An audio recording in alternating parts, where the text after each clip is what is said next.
11 commerce વિષય account એમાં online ટીચિંગમાં Shri Maruti વિદ્યા મંદિરના વિદ્યાર્થીઓનું હાર્દિક સ્વાગત છે. લાસ્ટ લેક્ચરમાં આપણે દ્રશ્ય અદ્રશ્ય મિલકતો અને એ વિશેનો આપણે પારિભાષિક શબ્દો વિશેનો અભ્યાસ કર્યો હતો. આજે આપણે વાસ્તવિક અને અવાસ્તવિક મિલકતો કોને કહેવાય તેના વિશેની ચર્ચા કરીશું. રિયલ એસ્ટેટ જેને કહીએ છીએ કે રિયલ એસેટ્સ, તો વાસ્તવિક મિલકતો એટલે કે જેનું વાસ્તવમાં મૂલ્ય હોય, જેને આપણે મૂલ્યમાં આંકી શકીએ તેવી મિલકતો. એ મિલકતની બજાર કિંમત અને ઉપજ કિંમત બંને એના મૂલ્ય હોય છે. આ મિલકતોનું રોકડમાં રૂપાંતર કરી શકાય છે, તેને રોકડમાં આંકી શકાય છે, એ નાણાકીય કિંમત આંકી શકાય અને રોકડમાં તે કેટલા રૂપિયાની હોઈ શકે અથવા થઈ શકે તેના વિશે પણ આપણે નક્કી કરી શકીએ. આ જે મિલકતો છે એ વાસ્તવિક મિલકતો છે. હવે વાસ્તવિક મિલકતમાં દ્રશ્ય, અદ્રશ્ય અને ચાલુ મિલકતોનો પણ સમાવેશ કરવામાં આવે છે. તો આના પરથી તમને ખ્યાલ આવ્યો હશે કે પ્રવાહી મિલકતો અને ચાલુ મિલકતો બંને એક જ કહેવાય, પરંતુ વાસ્તવિક મિલકત અને ચાલુ મિલકત બંને વચ્ચે ફરક રહેલો છે. તો આ વસ્તુ દરેક જણે ખાસ ખ્યાલ રાખવાનો.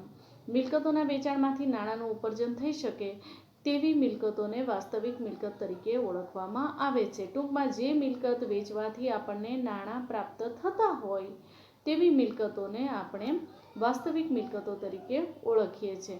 એટલે કે આ મિલકત વેચીને રોકડ પ્રાપ્ત કરી શકાય છે. ત્યાર પછી છે અવાસ્તવિક મિલકતો. તો અવાસ્તવિક મિલકતો એટલે કે ભૌતિક સ્વરૂપ નથી, એનું પોતે અસ્તિત્વ ધરાવે છે, એને તમે સાબિત ન કરી શકો. તો આવી જે મિલકતો છે એને અવાસ્તવિક મિલકતો કહેવામાં આવે છે. આવી અવાસ્તવિક મિલકતો છે એનું ઉપજ મૂલ્ય જે છે એ શૂન્ય હોય છે. તો ત્યાં અંડરલાઈન કરી રાખજો, કઈ મિલકતોનું ઉપજ મૂલ્ય શૂન્ય હોય છે તેમ MCQમાં પૂછાય છે. આ મિલકતોનું રોકડમાં રૂપાંતર કરી શકાય કે નહીં એ વિશે આપણને તરત જ ખ્યાલ આવી જાય, કેમ કે વાસ્તવિક અને અવાસ્તવિક બંને વસ્તુ એકબીજાથી એકદમ ઓપોઝિટ છે. તો ઓપોઝિટ હોવાને લીધે થઈને જો વાસ્તવિક મિલકતોનું રોકડમાં રૂપાંતર થઈ શકતું હોય તો અવાસ્તવિક મિલકતોનું રોકડમાં રૂપાંતર થઈ શકતું નથી. આ એક બિન પુનરાવર્તન ખર્ચ છે. વારંવાર ખર્ચ એનું પુનરાવર્તન નથી થતું, પરંતુ તે બિન પુનરાવર્તન ખર્ચ છે. આ ખર્ચનો લાભ એક કરતાં વધુ વર્ષો સુધી મળે છે અને તેથી તે રકમને અમુક વર્ષમાં માંડી વાળવાની હોય છે. દાખલા તરીકે આ વર્ષે કરેલી કોઈ પણ પ્રકારનો ખર્ચ હોય જેને આપણે 5 વર્ષ સુધી ઉપયોગમાં લેવાના હોઈએ તો એ ખર્ચને 5 વર્ષ સુધી આપણે માંડી વાળી શકીએ. આ રકમને અમુક વર્ષમાંથી માંડી વાળવાની હોય છે અને તે માટે જ તેને મિલકત તરીકે આપણે દર્શાવતા હોઈએ છીએ. દર વર્ષે નિર્ધારિત રકમ માંડી વાળીને ખર્ચ તરીકે તેને દર્શાવવામાં આવે છે. અલગ અલગ પ્રકારના જુદા જુદા જે કંઈ પણ ખર્ચાઓ હોય છે એ ખર્ચાઓની અંદર તેને ખાસ આવી રીતે માંડી વાળવામાં આવે છે અને પછી તેને ખર્ચ તરીકે દર્શાવવામાં આવે છે. શેર કે ડિબેન્ચર બહાર પાડવાનો ખર્ચ, પછી ડિબેન્ચરનું વટાવ, પ્રાથમિક ખર્ચ, તો આ બધા જ ખર્ચાઓ અવાસ્તવિક મિલકતના ઉદાહરણ છે. અવાસ્તવિક મિલકતોને પ્રસારિત મહેસૂલી ખર્ચા અથવા મુલતવી રાખેલા મહેસૂલી ખર્ચ તરીકે પણ ઓળખવામાં આવે છે. અહીંયા ખાસ અંડરલાઈન કરી રાખજો, પ્રસારિત મહેસૂલી ખર્ચના ઉદાહરણ આપો અથવા પ્રસારિત મહેસૂલી ખર્ચ કોને કહેવાય, તો એના માટે તમને આ બાબતનો ખ્યાલ હોવો જોઈએ. ત્યાર પછી છે આવકો, રિસિપ્ટ્સ જેને કહીએ છીએ. તો ધંધા દ્વારા કરવામાં આવેલ વ્યવહારના પરિણામ સ્વરૂપે આપણી પાસે જે રોકડ નાણાં મળે છે તેને આવક તરીકે ઓળખવામાં આવે છે. આ આવકોને મળવાના સ્વરૂપના આધારે વર્ગીકૃત કરવામાં આવે છે. કયા કયા સ્વરૂપે આપણને તે પ્રાપ્ત થાય છે તે પ્રમાણે તેનું વર્ગીકરણ કરવામાં આવે છે. વર્ષ દરમિયાન નિયમિત રીતે જે આવકો આપણને પ્રાપ્ત થાય છે તો તેવી આવકો, અને વર્ષ દરમિયાન આપણને નિયમિત રીતે પ્રાપ્ત થતી નથી પરંતુ સમયાંતરે અથવા ક્યારેક ક્યારેક પ્રાપ્ત થાય છે તો તેવી આવકો. તો આવી રીતે રોજે રોજની પ્રવૃત્તિમાંથી નિશ્ચિત આવક પ્રાપ્ત થાય છે. દાખલા તરીકે ધંધા દ્વારા થતા વેચાણની આવક, તો રોટેશનમાં એક પછી એક વેચાણ કર્યા કરીએ અને તેમાંથી આપણને આવક પ્રાપ્ત થયા કરે. કમિશનની આવક, તો જે કંઈ પણ કામ કરીએ, વેચાણ કરીએ એના પર આપણું કમિશન હોય તો એ કમિશનની આવક, જેમ જેમ રેગ્યુલર વેચાણ થાય તેમ કમિશન પણ એની આવક પણ આપણને રેગ્યુલરલી મળ્યા કરે. ત્યાર પછી છે ડિવિડન્ડની આવક. દર વર્ષે ડિવિડન્ડ જાહેર કરવામાં આવે છે અને એ આવક જેની પાસે શેર હોય એના પર ડિવિડન્ડ મળે. તો જ્યાં જ્યાં શેર હોય એને ડિવિડન્ડની આવક કમ્પલસરી દર વર્ષે પ્રાપ્ત થતી હોય છે. તો આવી બધી આવકો નિશ્ચિત અને નિયમિત રૂપે મળતી હોય છે. અમુક આવકો નિશ્ચિત સ્વરૂપ નથી ધરાવતી. તો એના ઉદાહરણો પણ છે. દાખલા તરીકે ધંધાની જૂની મિલકતનું વેચાણ. તો દર વર્ષે આપણે કે મિલકતો વેચ્યા જ ન કરીએ. જૂની મિલકત ક્યારે વેચવામાં આવે? તેનું ઉપયોગી આયુષ્ય પૂરું થઈ ગયું હોય, હવે તે વ્યવસ્થિત રીતે કામ આપી શકે તેમ ન હોય, અથવા તો તેના સ્થાને નવી ટેકનોલોજીવાળી મિલકત વસાવવાની હોય, ત્યારે આપણે તેને વેચીએ છીએ. તો વારંવાર તેનું વેચાણ કરવામાં આવતું નથી. એના પછી એક સામાન્ય વસ્તુ એ પણ સમજવા જેવી છે કે એક મિલકત એક જ વાર વેચાય. એકવાર વેચી દઈએ પછી એની એ મિલકત બીજી વખત વેચી શકાય નહીં. તો 420 ફ્રોડનો ગુનો બને. એટલે એક વખત આપણે મિલકત વેચી દઈએ છીએ, પછી તે બીજી વ્યક્તિની માલિકીની બને છે, પછી તેણે તેનું જે કરવું હોય તે કરી શકે, તે ઉપયોગમાં લઈ શકે, તેનું વેચાણ કરી શકે, બધું એણે કરવાનું હોય. પછી આપણો તેના પર કબજો પણ નથી હોતો અને હક પણ નથી હોતો. તો જૂની મિલકતનું વેચાણ. પછી શેરમૂડી મેળવવી. શેરમૂડી પણ કંપનીના અસ્તિત્વ દરમિયાન એક જ વાર બહાર પાડવામાં આવે છે. હા, એકમને જરૂરિયાત હોય તો એ ફરીથી બીજી શેરમૂડી બહાર પાડી શકે છે, પણ એ પાછા આખા શેર અલગ જ હોય છે. એકના એક શેર વારંવાર બહાર પાડવામાં આવતા નથી. ત્યાર પછી ડિબેન્ચર બહાર પાડવા. ડિબેન્ચર બહાર પાડવા એ પણ કંપની તેના અસ્તિત્વ દરમિયાન ક્યારેક જ, કેટલીક કંપનીઓ તો ડિબેન્ચર બહાર પાડતી જ નથી અને કેટલીક બહાર પાડે છે, પરંતુ વારંવાર દર વર્ષે ડિબેન્ચર બહાર પાડવાના હોતા નથી, એટલે નિયમિત રીતે નથી હોતો. આ બધા જે કંઈ પણ આવકો છે એ ઇરેગ્યુલરલી છે. તો આવી આવકોને બે ભાગમાં વર્ગીકૃત કરવામાં આવે છે. નિયમિત આવકો એટલે કે મહેસૂલી આવક. જે આવક નિયમિત રીતે પ્રાપ્ત થાય છે, વારંવાર પ્રાપ્ત થાય છે, તે મહેસૂલી આવક છે. અને જે નિયમિત નથી અને ક્યારેક પ્રાપ્ત થાય છે તે બધી મૂડી આવક છે. તો આવી રીતે આવકને બે ભાગમાં વહેંચવામાં આવે છે. જો તમને ચાર્ટ આપેલો છે, ચાર્ટમાં આવકોને બે ભાગમાં ડિવાઈડ કરેલા છે. એક છે મૂડી આવકો અને બીજી છે મહેસૂલી આવકો. તો આવકને કેટલા પ્રકારમાં વહેંચવામાં આવે છે? બે પ્રકારમાં. કયા કયા? મૂડી આવક અને મહેસૂલી આવક. તો સૌ પ્રથમ આપણે મૂડી આવક વિશે ચર્ચા કરીશું. તો મૂડી આવકમાં કેપિટલ રિસિપ્ટ્સ જેને કહીએ છીએ, તો આ પ્રકારની આવક નિયમિત રીતે મળતી નથી. આ પ્રકારની આવક મિલકતના વેચાણમાંથી પ્રાપ્ત થાય છે. ને મેં તમને કીધું તેમ વારંવાર એકની એક મિલકત આપણે વેચી શકતા નથી. અને જો બીજી મિલકત વેચીએ તો પણ બસ મિલકતો જ વેચ્યા કરીએ તો એ કંઈ આપણી આવકનું ઉપાર્જન ન કહેવાય. એટલા માટે ક્યારેક જ તે પ્રાપ્ત થતી હોય છે તેમ કહેવાય. ડિબેન્ચર બહાર પાડીને પ્રાપ્ત કરવામાં આવતી આવક, તો એ પણ વારંવાર ડિબેન્ચર બહાર પાડવામાં નથી આવતા, એટલે અનિયમિત છે. તેવી જ રીતે મિલકતનું વેચાણ જેમ વારે ઘડીએ નથી થતું, તેમ ડિબેન્ચર પણ વારંવાર બહાર પાડવામાં આવતા નથી. તો આ બધી જે આવકો છે એ આવકનો પ્રવાહ જે છે એ વારંવાર નથી થતો, ક્યારેક જ કરવામાં આવે છે. અને એટલા માટે તે જે કંઈ પણ પ્રકારની આવકો છે, બધા જ પ્રકારની આવકને મૂડી આવક તરીકે ઓળખવામાં આવે છે. નિયમિત અને વારંવાર નથી મળતી તેવી આવકો. બરાબર. ત્યાર પછી બીજું છે ચૂકવણી. જેમ આવક પ્રાપ્ત થાય તેમ ચૂકવણી એટલે કે ખર્ચાઓ પણ થતા હોય, જેને આપણે પેમેન્ટ્સ કહીએ છીએ. તો ધંધા દ્વારા કોઈ પણ પ્રકારના ખર્ચાઓ કરવામાં આવ્યા હોય તો અલગ અલગ વ્યવહારોના સ્વરૂપે આપણે અલગ અલગ પ્રકારના જુદા જુદા ખર્ચાઓ કરતા હોઈએ છીએ. તો એ બધા જ ખર્ચા આપણે નાણાંમાં ચૂકવીએ છીએ, હિસાબમાં નોંધીએ છીએ. તો વર્ષ દરમિયાન ચૂકવાતી જે નિયમિત પ્રકારની જે રકમ છે એ બધી જે આપણે વર્ષ દરમિયાન નિયમિત રીતે ચૂકવીએ છીએ તે બધી જ મહેસૂલી ખર્ચ છે. અને જે ખર્ચ આપણે વારંવાર ચૂકવતા નથી તે મૂડી ખર્ચ છે. તો તેને પણ બે ભાગમાં વહેંચીએ છીએ. એક વસ્તુ ખાસ યાદ રાખવાની, વારંવાર થાય તે મહેસૂલી, નિયમિત હોય તે મહેસૂલી, ઇરેગ્યુલર હોય, અનિયમિત હોય અને વારંવાર ન થતા હોય તે મૂડી. પછી આવક હોય તો મૂડી આવક અને ખર્ચ હોય તો મૂડી ખર્ચ. એવી રીતે દર્શાવી શકાય. દાખલા તરીકે દર મહિને આપણને નિયમિત રીતે ભાડું પ્રાપ્ત થતું હોય તો ભાડું રેગ્યુલરલી આપણને પ્રાપ્ત થાય છે, દર મહિને પ્રાપ્ત થાય છે. તો નિયમિત છે અને ચોક્કસ પ્રમાણમાં છે તો એ શું કહેવાય? મહેસૂલી આવક. એવી જ રીતે જો આપણે ભાડું ચૂકવવાનું હોય તો એ ખર્ચ બની જાય છે, પણ કેવો ખર્ચ કહેવાશે? મહેસૂલી ખર્ચ કહેવાશે. તો આવી રીતે અલગ અલગ પ્રકારના ઉદાહરણ દ્વારા તમે તેને સમજી શકો. તો અહીંયા તમને ઉદાહરણ આપ્યું છે કે ધંધામાં એક ભાડાનું ઉદાહરણ આપ્યું છે. ત્યાર પછી બીજું છે કે અમુક જાવક ચોક્કસ પ્રકારની તો આખા વર્ષ દરમિયાન ચૂકવવામાં આવતી હોય. ધારો કે યંત્ર ખરીદવામાં આવે તો વર્ષ દરમિયાન તેને યંત્રની આપણે ખરીદી કરીએ તો ખરીદી પાછળ આપણે કેટલો ખર્ચ કરવો પડતો હોય છે. તો આ જે ખર્ચ છે એ નિયમિત પ્રકારનો ખર્ચ નથી, વારંવાર નથી કરવો પડતો, એક જ વાર કરીએ છીએ જ્યારે આપણે યંત્રની ખરીદી કરીએ છીએ, અને એટલા માટે તે નિયમિત સ્વરૂપનો ખર્ચ નથી. તો તે ધંધાની મિલકતને લગતો ખર્ચ છે, માટે તે મૂડી ખર્ચ તરીકે ઓળખવામાં આવે છે. કારણ કે ધંધામાં રોકાયેલું મૂડી, યંત્રો, પ્લાન્ટ, ફર્નિચર એ બધું પાછું કહેવાય તો મૂડી છે, અને એને લગતો જે ખર્ચ છે એટલે એને આપણે મૂડી ખર્ચ તરીકે ઓળખીએ છીએ. તો આવી રીતે એને પણ બે વિભાગમાં વિભાજિત કરવામાં આવે છે ખર્ચાઓમાં, એક મૂડી ખર્ચા અને બીજા મહેસૂલી ખર્ચા. તો મૂડી ખર્ચા કોને કહેવાય કે જેમાં ખાસ કરીને ચોક્કસ પ્રકારના ખર્ચ કે જે નિશ્ચિત રૂપે નથી થતા, વારંવાર કરવામાં નથી આવતા, તેવા ખર્ચને મૂડી ખર્ચ કહીએ છીએ. દાખલા તરીકે યંત્રની ખરીદી કરી તો વારંવાર તેની ખરીદી, યંત્ર કે આપણે વારંવાર ખરીદી નથી કરતા તો એ મૂડી ખર્ચ છે. ડિબેન્ચરમાં નાણાં પરત કરવામાં આવે તો તે મૂડી ખર્ચ છે, કારણ કે એક વખત આપણે જો ડિબેન્ચરના નાણાં પરત કરી દઈએ તો કોઈ ગાંડું જ વ્યક્તિ હોય કે જે બીજી વાર ને વારંવાર ડિબેન્ચરના નાણાં પરત આવે, એવું તો કોઈ શક્ય બને જ નહીં, કોઈ સંજોગોમાં શક્ય ન બને. એટલા માટે ડિબેન્ચર પરત આપવાનો ખર્ચ તો એ પણ કેવો કહેવાય? મૂડી ખર્ચ કહેવાય.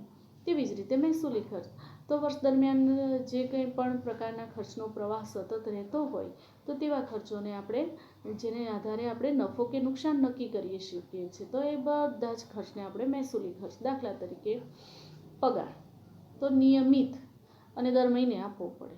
મજૂરી તો રેગ્યુલરલી જે મજૂરી કરે એટલે તરત જ અને વારંવાર મજૂરીની જરૂર પડે. તેવી જ રીતે ટેલિફોન ખર્ચ, આપણને ખ્યાલ જ છે આ બધી વસ્તુઓ સાવ સામાન્ય બાબતો છે. તમારા ઘરમાં હવે કદાચ તમે લેન્ડલાઇન ન વાપરતા હોય ને મોબાઈલ પણ વાપરતા હોય તો રેગ્યુલરલી આપણે ખર્ચ કરવો પડે છે. ન કરીએ તો એની સેવાઓ બંધ થઈ જાય, અને સેવાઓ બંધ થાય તો આપણને તકલીફ પડે, અને એટલા માટે આવો ખર્ચ વારંવાર અને નિશ્ચિત રકમનો કરવો પડે છે, માટે તે મહેસૂલી ખર્ચ છે. તો આવા અલગ અલગ ઉદાહરણો દ્વારા તમે એને સમજાવી શકો છો. પછી એ જાહેરાત ખર્ચ હોઈ શકે, એવા ઘણા બધા ખર્ચાઓ છે કે જે વારંવાર અને નિયમિત સ્વરૂપે આપણે કરતા હોઈએ છીએ. તો આ બધાને મહેસૂલી ખર્ચ કહેવામાં આવે છે. ચલો, ત્યાર પછી છે પ્રસારિત મહેસૂલી ખર્ચ. ત્યાં અંડરલાઇન કરી રાખજો. પ્રસારિત મહેસૂલી ખર્ચ કોને કહેવાય? પરીક્ષામાં પૂછાતું હોય છે.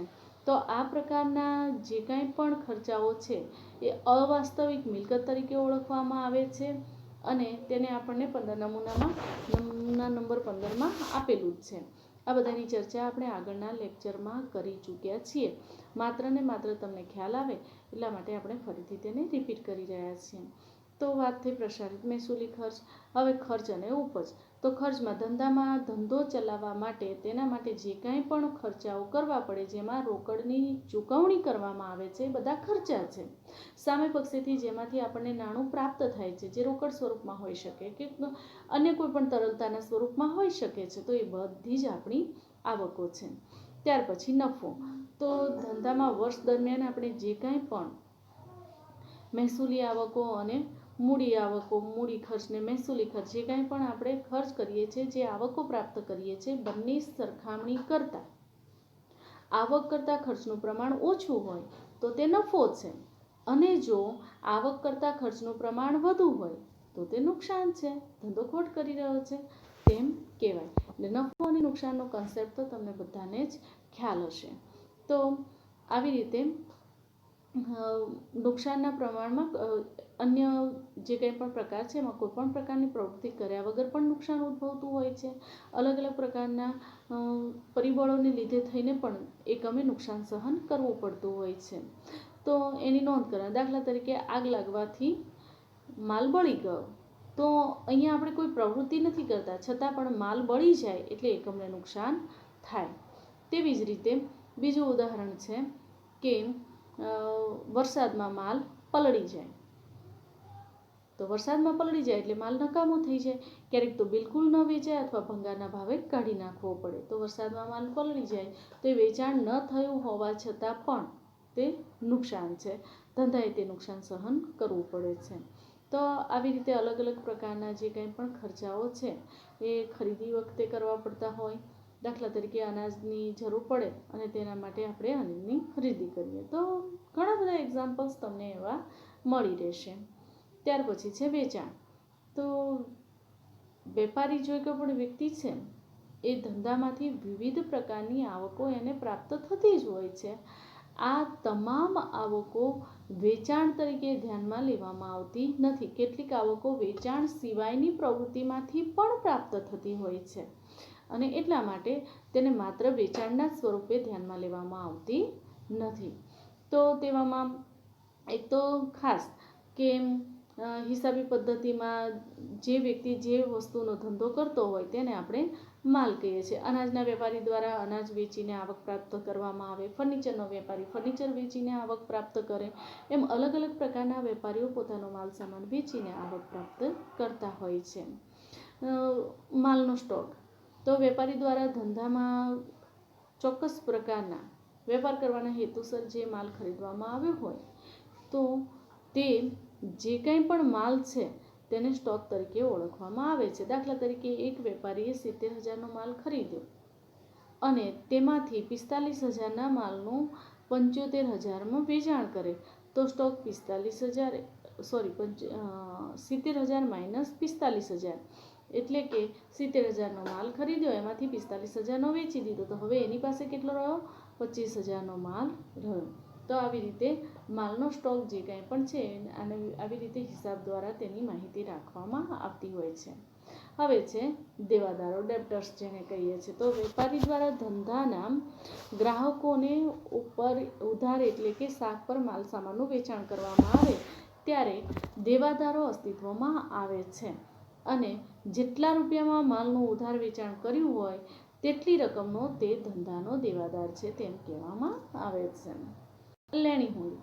તો લેણી હુંડી એક પ્રકારનો એવો દસ્તાવેજ છે કે જેમાં જે બે પક્ષકારો હોય છે અને આ પક્ષકારો હુંડી લખનાર અને હુંડી સ્વીકારનાર એમ બે પ્રકારના પક્ષકારો હોય છે અને તેમને અલગ લખનાર જે વ્યક્તિ છે એ લખનાર ભવિષ્યની નિશ્ચિત તારીખે ચોક્કસ રકમ તેમને પ્રાપ્ત થશે તેવું તે લખીને આપે છે અને સામે જેણે નાણાં ચૂકવવાના છે તે વ્યક્તિ તે સ્વીકારીને પોતે તે બાબત સ્વીકારે છે તે રીતે તેને સાઇન કરીને પરત કરે છે. તો આવી રીતે હુંડી અસ્તિત્વમાં આવે છે. હુંડી એ પણ એક તરલ મિલકત જ છે જે ધંધા માટે ખૂબ જ સારી અને વ્યાજબી બાબત કહી શકાય. ત્યાર પછી લેણું. તો વેપારી દ્વારા ધંધામાં વ્યવહારોના પ્રમાણે અન્ય વ્યક્તિ કે વ્યક્તિઓ પાસેથી કોઈપણ રકમ ભવિષ્યમાં મળવાની બાકી છે એટલે કે જે શાખના વ્યવહારો છે તો તેને દેવાદારો અને લેણી હુંડીની રકમને જે કંઈ પણ રકમ હોય તેમાં તેનો સમાવેશ કરવામાં આવે છે. આમ વેચાણમાં કમિશન મળવાનું બાકી હોય, ભાડું મળવાનું બાકી હોય, વ્યાજ મળવાનું બાકી હોય, ટૂંકમાં ચોક્કસ પ્રકારની આવકો હજી આપણને મળવાની બાકી હોય તે બધાનો ખર્ચનો વધારો તરીકે તેનો સમાવેશ કરવામાં આવે છે. અને ત્યારબાદ પ્રમાણ કાર્ય જે કંઈ પણ પ્રકારના કાર્યો છે તે વધુ મિલકતના સ્વરૂપમાં ગણવામાં આવે છે અને એટલા માટે તેની સંભાવના એમ કે એની સંભાવના પણ વધુ હોય છે અને તેથી જેમાં લોન, ધિરાણ એવી ઘણી બધી બાબતોનો પણ તેની અંદર સમાવેશ કરવામાં આવે છે. લેણાને અલગ અલગ ભાગ પાડવામાં આવે છે. દેવાદારો, લેણી હુંડી, મળવાની બાકી આવકો અને અગાઉથી ચૂકવેલ ખર્ચાઓ, આ બધાને આપણે લેણું તરીકે ઓળખીએ છીએ. લેણાના 4 ઉદાહરણ આપો તો આપણે આ લખી શકીએ કે લેણું એટલે દેવાદારો, દેવું એટલે લેણદારો. ખાસ યાદ રાખજો. તો દેવાદારો, લેણી હુંડી, મળવાની બાકી આવકો અને અગાઉથી ચૂકવેલ ખર્ચાઓ. તો સૌપ્રથમ એમાં આપણે જોઈશું દેવાદારો જેને આપણે લેણદારો. હવે આપણે લેણદારો વિશે ચર્ચા કરીશું.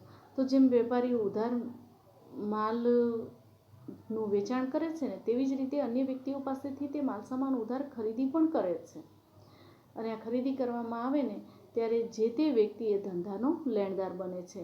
વેપારી પાસેથી જેટલા રૂપિયા માલની ઉધાર ખરીદી કરી હોય તેટલી રકમ માટે તે એકમનો લેણદાર છે. લેણદારોને ચાલુ જવાબદારી તરીકે પણ ઓળખવામાં આવે છે. ત્યાર પછી દેવી હુંડી.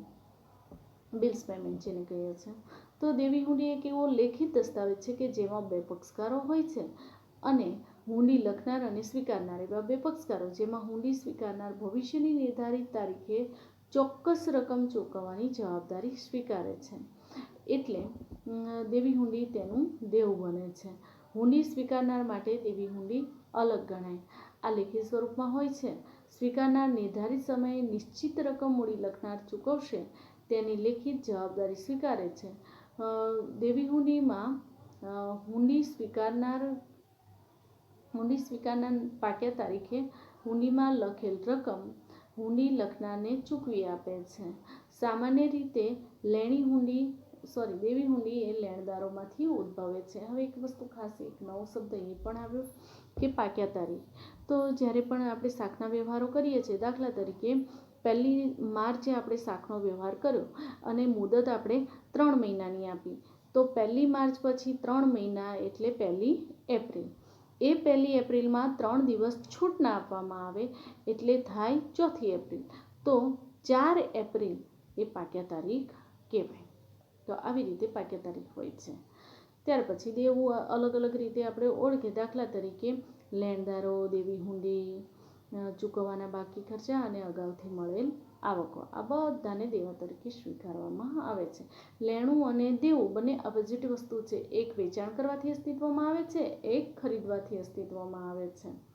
એટલે દરેકે દરેક વસ્તુ એનાથી ઉલટું રહેશે. લેણદારો હશે ત્યાં દેવાદારો અને દેવાદારો હશે ત્યાં લેણદારો. લેણી હુંડીને બદલે દેવી હુંડી. મળવાની બાકી આવકને બદલે ચૂકવવાના બાકી ખર્ચા. અગાઉથી ચૂકવેલ ખર્ચાને બદલે ચૂકવવાના બાકી ખર્ચા. અને મળવાની બાકી આવકને બદલે અગાઉથી મળેલ આવકો. એટલે અહીંયા અગાઉથી બે શબ્દો યાદ રાખવાના. એમાં પડતર. તો કોઈ પણ વસ્તુ તૈયાર કરવા માટે, એકમ પૂર્ણ કરવા માટે જે ખર્ચ થાય છે ને, એ ખર્ચને પડતર તરીકે ઓળખવામાં આવે છે.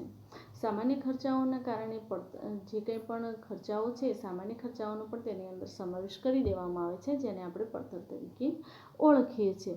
પડતરમાં સામાન્ય રીતે માલ સામાનની પડતર, મજૂરીની પડતર, અન્ય પડતરનો પણ તેની અંદર સમાવેશ કરવામાં આવે છે. ત્યાર પછી છે વાઉચર. વાઉચર એ ધંધાકીય એકમની અંદર જે વ્યવહારો કરવામાં આવે છે, વ્યવહારોનો લેખિત દસ્તાવેજ છે અને એટલા માટે તે પુરાવો છે એમ પણ કહેવામાં આવે છે. વિધાન પૂછાય છે કે વાઉચર એ લેખિત પુરાવો છે અથવા લેખિત દસ્તાવેજ છે, તો શા માટે એ તમારે સમજાવવાનું રહેશે. 2 થી 3 માર્ક્સની અંદર આ પૂછાતું હોય છે. આમ તો જનરલી 2 માર્ક્સમાં જ પૂછાતું હોય છે.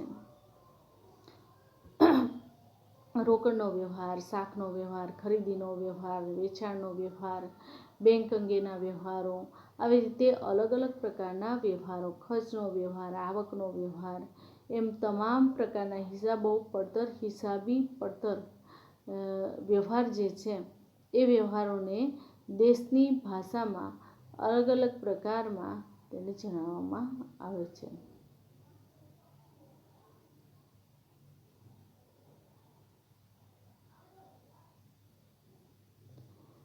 હવે જુઓ,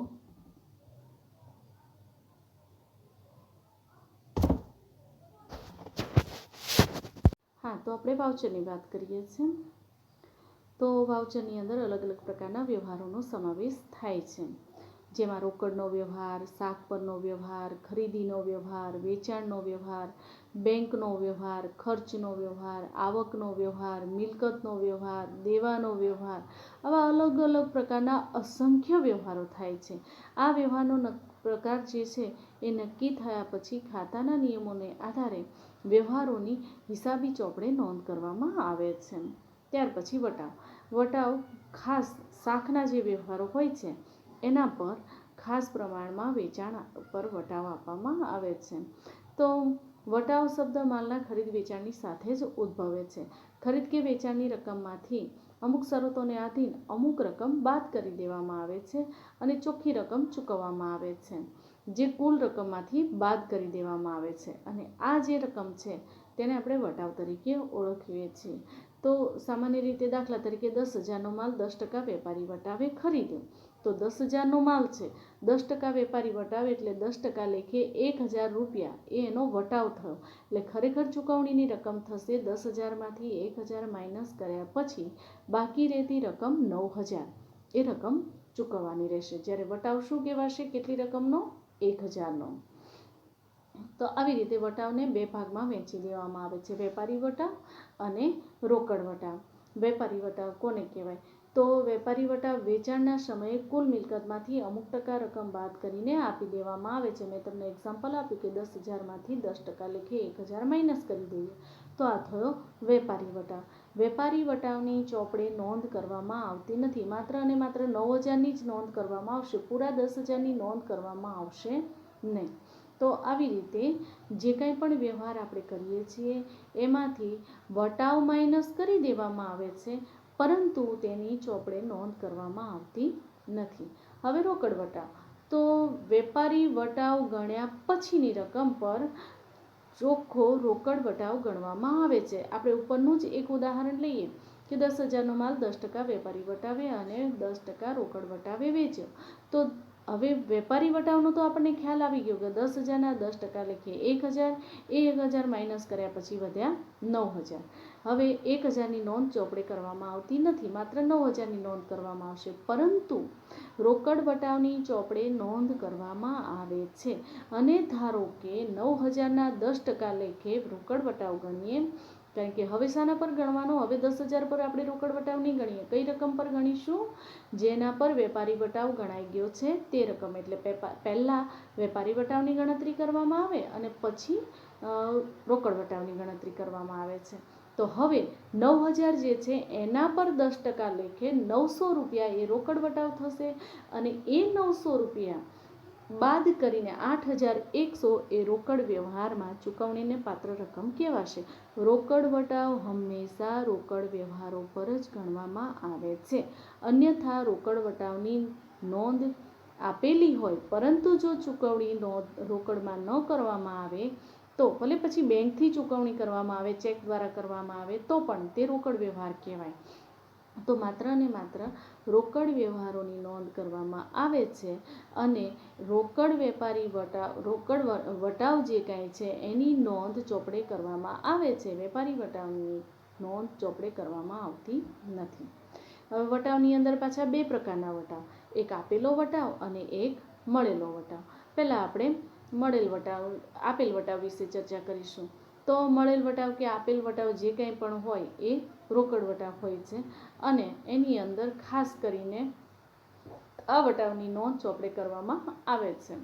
અને તેને જો આપણને મળેલો હોય તો ઉપજ તરીકે નોંધ કરવામાં આવે છે, અને આપેલો વટાવ હોય તો ખર્ચ તરીકે તેની નોંધ કરવામાં આવે છે. હવે મળેલ વટાવની અંદર વેપારી દ્વારા માલ ખરીદવામાં આવે અને વેપારીને જે ચૂકવવાપાત્ર રકમ ચૂકવણી કરવાની હોય તેના કરતાં થોડીક રકમ ઓછી ચૂકવવી પડે છે, આને આપણે વટાવ કહીએ છીએ. આગળનું જ એક્ઝામ્પલ તમને નીચે પણ આપેલું છે. અહીંયા 10,000ને 2%થી આપેલ છે, આપણે 10,000ને 10% લેખે કર્યું. કોઈ ફરક પડતો નથી, જેટલા ટકા આપેલા હોય, જુદા જુદા ટકા આપેલા હોય, પરંતુ બને ત્યાં સુધી રાઉન્ડ ફિગરમાં જ હોય, એટલે કેલ્ક્યુલેશનમાં પણ તમને સરળતા રહે. તો આવી રીતે વટાવની ગણતરી કરવામાં આવતી હોય છે. આપેલ વટાવ જે કાંઈ પણ છે એ જેમ આપણને વટાવની રકમ પ્રાપ્ત થાય છે અને વટાવ આપણે જે લાભ મેળવીએ છીએ એના બદલે આપણે અન્ય વ્યક્તિઓને, જે વેપારીઓ છે અથવા જે ગ્રાહકો છે, એને આપણે તે લાભ આપીએ છીએ, માટે તે આપેલ વટાવ છે. મળેલ વટાવ એ ધંધાની ઉપજ છે, આપેલ વટાવ એ ધંધાનો ખર્ચ છે. ત્યાર પછી ઘસારો. તો આ પણ ધંધાનો એક પ્રકારનો ખર્ચ છે, અને તે મહેસૂલી ખર્ચ તરીકે ઓળખવામાં આવે છે. બહુ સામાન્ય વસ્તુ છે કે જે મિલકતો આપણે સતત અને સતત તેનો વપરાશ કરીએ છીએ, તેને ઉપયોગમાં લઈએ છીએ, તો અમુક સમય પછી તે મિલકત નષ્ટ પામે છે. તો એનો અર્થ એ થયો કે નવી નકોર કોઈપણ પ્રકારની વસ્તુ લાવીને આપણે મૂકી દઈએ છીએ, અને જો આપણે એને વાપરીએ છીએ તો સમયાંતરે તેમાં ઘટાડો થાય છે, તેના મૂલ્યમાં ઘટાડો થાય છે, એકની એક કિંમત રહેતી નથી. તો આ જે ચોક્કસ પ્રકારની રકમ માંડી વાળવામાં આવે છે એને ઘસારા તરીકે ઓળખવામાં આવે છે. ત્યાર પછી ખાસ એક વસ્તુ ખાસ યાદ રાખવાની કે શાકના વ્યવહારોમાં જ ઘાલખાદ અસ્તિત્વમાં આવે. એમાંય શાકના વ્યવહારોમાં ઉધાર વેચાણ કરવામાં આવ્યું હોય ત્યારે આપણે જ્યારે પણ ચર્ચા કરતા હોઈએ તો એને સમજવાનો પ્રયત્ન કરો. ત્યારે તમે પોતે ધંધાના માલિક છો તેમ સમજી લેવાનું. આપણે વેપારી છીએ. જો આપણે વેપારી છીએ તો આપણે શાકથી, કારણ કે નાનામાં નાના ધંધાઓ પણ શાકથી વ્યવહારો કરે છે. તો મોટા મોટા એકમો કે જે નામું લખે છે એ તો શાકથી વ્યવહારો કરે છે ને અસંખ્ય પ્રમાણમાં કરે. તો તેવા સંજોગોમાં ચોક્કસ પ્રકારનું જે ઉધાર વેચાણ આપણે કર્યું છે એમાંથી અમુક ટકા રકમ આપણને પરત મળી શકવાની નથી. તે બાબતે આપણને શંકા હોય તો એટલી જે રકમ છે તેને ઘાલખાદ તરીકે ઓળખવામાં આવે છે. ઘાલખાદ એ ધંધાનો ખર્ચ છે. ત્યાર પછી સદ્ધર. જે વ્યક્તિ પોતાની નાણાકીય જવાબદારી નિયમિતપણે ચૂકવતો હોય, જેની મિલકતો તેની જવાબદારી કરતાં વધારે હોય તો તેને સદ્ધર કહેવાય. આર્થિક રીતે સદ્ધર. બરાબર. નાદાર કોને કહેવાય? તો જે વ્યક્તિ પોતાની નાણાકીય જવાબદારીઓ નિયમિતપણે ચૂકવતો ન હોય ને ભવિષ્યમાં ચૂકવી શકે તેવી કોઈ શક્યતા ન હોય અને તેની જવાબદારી ચૂકવવામાં પણ તેને તકલીફ પડતી હોય અને ભવિષ્યમાં પણ તે હજી જવાબદારી ચૂકવી શકે તેવી શક્યતાઓ ન હોય તો જ્યાં સુધી અદાલત દ્વારા તે વ્યક્તિને, આવી વ્યક્તિ શું કરે છે? અદાલતનું શરણ લે છે અને જ્યાં સુધી અદાલત દ્વારા તેને નાદાર જાહેર કરવામાં ન આવે ત્યાં સુધી તેને નાદાર કહી શકાય નહીં. અદાલત દ્વારા તેને નાદાર જાહેર કરવામાં આવે છે. હવે ઉધાર અને જમા.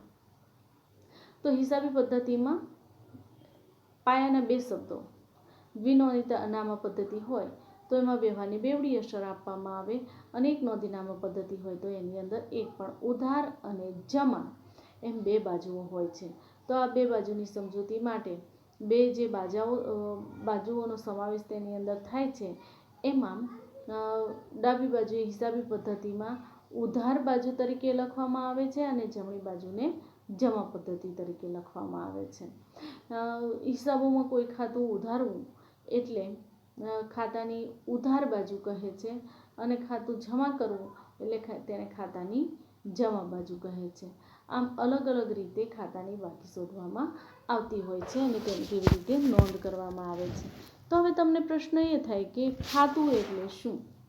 તો ધંધાની અમુક વસ્તુઓ અને વ્યક્તિઓ ચોક્કસ પ્રકારના વ્યવહારો વારંવાર ધંધામાં થતા હોય છે તે વ્યક્તિ સાથે, તે એકમ સાથે.